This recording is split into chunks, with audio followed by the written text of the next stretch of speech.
¿Qué tal? Bienvenidos a este nuevo video de lunes, video con el que arrancamos el mes de agosto. Un mes de agosto que va a tener mucho boxeo, pero obviamente va a estar centralizado la expectativa mayor en ese combate del 21 de agosto entre el campeón en receso de la AMB de los pesos welter, me refiero a Manny Pacquiao, y el doble campeón de la FIB y del CMB del peso welter, Errol Spence. Pero este video no es sobre Spence o sobre Pacquiao, este video es sobre Dimitri Bivol. Dimitri Bivol, el campeón AMB de las 175 libras, es el que suena con más fuerza para ser el próximo rival de Canelo Álvarez, sustituyendo a Caleb Plant. Pelea que, como todos ustedes saben, ya se cayó, se rompieron las negociaciones y definitivamente Canelo está buscando un próximo rival y puso sus ojos inmediatamente en Bivol. Bivol obviamente cumple los requisitos para enfrentar a Canelo Álvarez con condiciones bastante parejas porque, como ustedes saben, es un hombre de 6 pies, es un semipesado pequeño, apenas le lleva 10 centímetros de diferencia en la altura a Canelo y muy poca ventaja en el alcance de brazo, que es otro factor importante. Más allá de las diferencias boxísticas, no hay mayores diferencias que puedan generar una ventaja demasiado decisiva para el rival de Canelo. Por esa razón, creo que lo eligieron e inmediatamente le hicieron la oferta. La oferta llegó y es real, es efectiva, porque el propio promotor, el representante de Dimitri Bivol, me refiero a Andrei Rijavinsky, que desde siempre ha sido su agente, su manejador y es un socio en la promoción de Dimitri Bivol con Eddie Hearn, confirmó que recibieron la oferta, pero no dijo que la recibieron de Matchroom o de Eddie Hearn, sino que la recibieron directamente del Canelo Team. Lo que dijo Rijavinsky, y aquí está el detalle más importante y es la novedad que no ha trascendido más allá de que está inserta dentro de su escueta declaración, una declaración que se la formuló a Sky Sports, la cadena de televisión europea, es que ellos, si bien les llegó la oferta, no han llegado a ningún tipo de acuerdo, están interesados en la pelea, pero aquí aclara, y aquí está lo importante, si la misma se da dentro de los plazos adecuados. Son 2 o 3 palabras nada más dentro de una breve declaración, pero que significa mucho y que establece aquí la primera clave de cualquier negociación. De esas 4 claves más una oculta, que después le voy a decir cuál es. La oculta proviene de la declaración que hizo Caleb Plant, pero eso viene después. La primera clave de las citadas en el título de este video, 4 claves más una oculta, evidentemente es la fecha de la pelea. Y allí puede empezar la guerra en el escritorio. Porque si bien Canelo puede querer que sea el 18 de septiembre, eso puede ser considerado que es una búsqueda de ventajas, simplemente la fecha. ¿Por cuál razón? Porque Canelo Álvarez se venía preparando para un hombre de características no iguales, pero muy similares a las de Bivol, porque evidentemente Caleb Plant es más grande que Bivol. Y es un hombre técnico, no es tan rápido, no tiene tanto movimiento de piernas, pero puede ser un boxeo que se asemeja, el de Bivol, al de Caleb Plant. Por eso Canelo Álvarez ya se viene preparando para un hombre de esas mismas características, cosa que no hizo Bivol. Bivol no sabemos en qué está, pero está claro que recién ahora comienza a tomar conciencia de que es posible una pelea con Canelo Álvarez. Entonces, evidentemente, la fecha del 18 de septiembre puede estar muy encima y aquí aparece el fantasma de Sergey Kovalev. Un fantasma que decimos fantasma porque todo lo que sucedió alrededor de Kovalev, un hombre que fue invitado a pelear con 2 meses de antelación después de su pelea contra Anthony Yarde, una pelea donde terminó golpeado, terminó lastimado y con la necesidad de pasar un mes prácticamente sin hacer nada para empezar a recuperarse, y Canelo Álvarez le exigió pelear en 2 meses. Entonces aquella exigencia fue asumir una ventaja. Tal así fue que el propio Kovalev dijo: subí a perder, subí a ganarme un cheque que era muy grande porque realmente no tenía condiciones de ganar con tan poco plazo, en el cual ni siquiera campamento hizo el ruso. Todo eso sonó mucho en su país y al punto que cuando termina esa pelea hay declaraciones, incluso ahí se las estoy mostrando. Primero hubo declaraciones de Rijavinsky, después de que Kovalev habla, yo no sé qué es lo que dijo este promotor ruso, pero su primera declaración fue para justificar la derrota. Porque primero habló de la edad de Kovalev, que tenía ya 36 años, unos años antes él le hubiera ganado a Canelo, dijo, pero también dijo, y esto es un tema que puede llegar a preocupar y generar suspicacias, en que justificó la derrota de que ante un rival como Canelo no hay de qué avergonzarse en caso de una derrota. Claro, cobrando casi 14 millones de dólares como cobró Sergey Kovalev, no tenía nada de qué avergonzarse, digamos, todo lo tapaba la cantidad de dinero que recibía al punto de que no ha tenido necesidad de pelear más. Ganó mucho dinero con Canelo Álvarez, Sergey Kovalev, ¿no? Pero este Rejavinski dio esa declaración. Eso fue antes de que hablara Kovalev. Después que habló Kovalev, yo no sé, pero fue un verdadero escándalo en Rusia. Y cualquier promotor que vaya a negociar una pelea contra Canelo Álvarez lo tiene en cuenta. Entonces, si en este caso Canelo le viene a ofrecer una pelea un mes antes, todo eso va a entrar en la mesa de negociaciones y o bien lo rechazan o bien les va a salir demasiado dinero. Tanto dinero que quizás no lo van a aceptar. Porque nos imaginamos que el precio de Bivol será entre los 6 y los 8 millones de dólares. Si empiezan a meterle cláusulas, eso va a ir subiendo. Entonces, el primer tema, la primera duda es que el 18 de septiembre todavía haya condiciones para que Canelo pueda enfrentar a un rival de las características de Bivol en caso de que él tenga que cortar peso. Eso es parte de la guerra que seguramente imaginamos habrá si esta semana empiezan las negociaciones para esa pelea. Los plazos son muy breves, son muy cortos y quizás el 18 ya no sea fecha para esa pelea y deban negociar pensando quizás en el mes de octubre, ya por la mitad, dentro de 2 meses, tal vez, porque allí da el plazo para que Bivol acepte cualquier cosa, incluso pelear en 168 libras. La segunda clave, creo que les adelanté algo en esta primera, la segunda clave es el dinero a recibir. ¿Cuánto va a cobrar Bivol? Todo va a depender de lo que le exijan. Yo creo que no va a ir más allá de 8 millones de dólares y es una gran cantidad para lo que ha ganado en su vida Dimitri Bivol. Realmente, inclusive le van a ofrecer menos para que no suba demasiado. Pero va a estar por debajo de los 8 millones que cobró, por ejemplo, Billy Joe Saunders. Eso denlo por descontado. Más allá de que, como les decía en la clave anterior, si hay algún tipo de cláusula, si hay alguna exigencia, si le obligan a Bivol a subir en menos peso, todo eso va a costar dinero.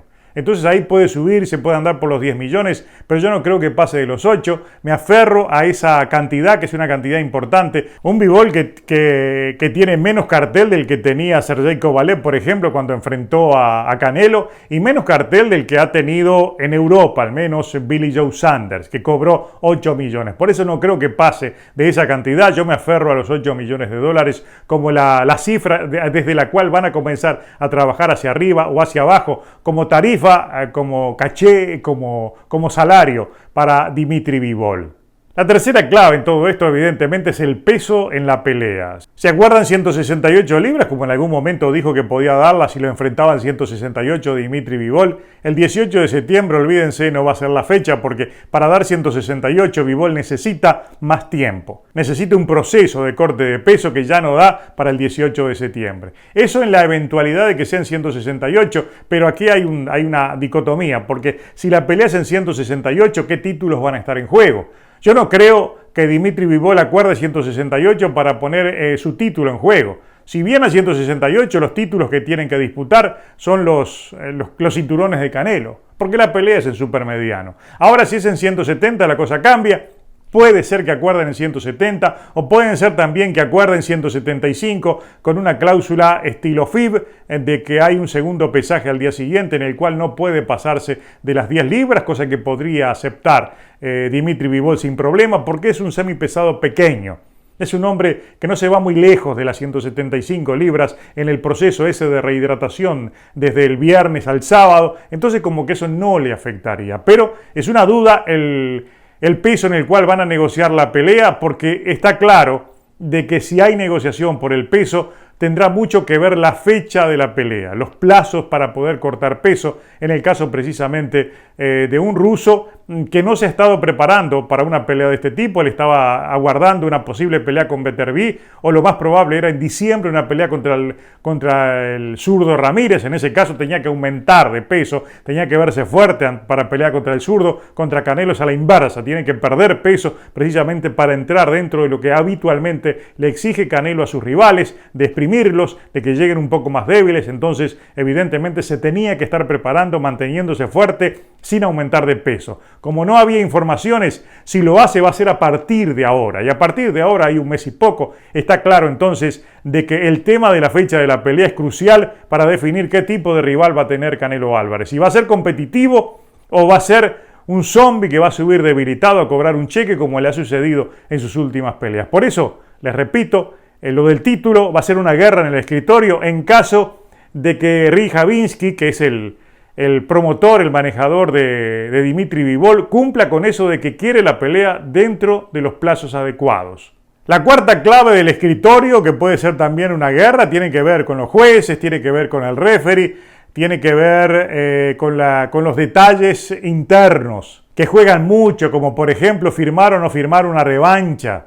Es algo que también Canelo le había impuesto a Caleb Plant. Se me antoja un poco difícil que exista el tema revancha en caso de que ellos se enfrenten por los títulos, por el título que ostenta Dimitri Bivol. Si pierda o gane, como que no hay razón para una revancha. Pero si baja 168 libras Dimitri Bivol y se enfrentan por los títulos de Canelo, que parece una utopía, pero sería lo lógico. Yo honestamente, a mí me resulta poco menos que un dislate de que el ruso acepte bajar a 168 para poner en juego su título y no los de Canelo cuando están peleando en supermediano. Pero todas estas cosas absurdas se suelen dar en el boxeo y lógicas desde el momento de que Canelo ha sobrevivido todo este periodo de tiempo y ha crecido gracias a un cinturón franquicia, que ya es un dislate, que ya es un ridículo y un absurdo total.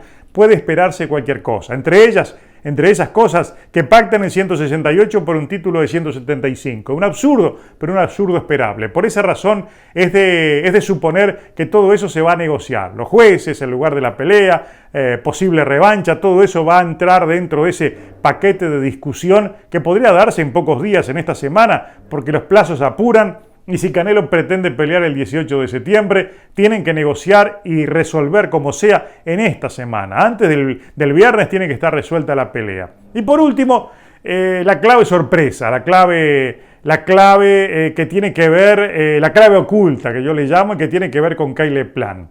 Y es algo al que hay muchos fanáticos en las redes sociales lo han tocado y que ha pasado, digamos, ha sido aplastado por el silencio absoluto de los medios. Y la pregunta es, ¿por cuál razón Caleb Plant introdujo dentro de sus quejas y reclamos contra Canelo el hecho de que si Canelo demoraba en resolver lo aceptar o no la pelea, se les iba a ir el plazo de los exámenes antidoping? Y esto realmente es una revelación. ¿Qué quiso decir con eso Caleb Plant? Porque él habló ahora a finales de julio, o sea, él habló cuando estaban quedando menos de 2 meses para su pelea contra Canelo Álvarez. Dijo que se están yendo, que estamos perdiendo los plazos para los exámenes antidoping. Cuando, por ejemplo, Canelo ha arreglado peleas con menos tiempo, como Callum Smith.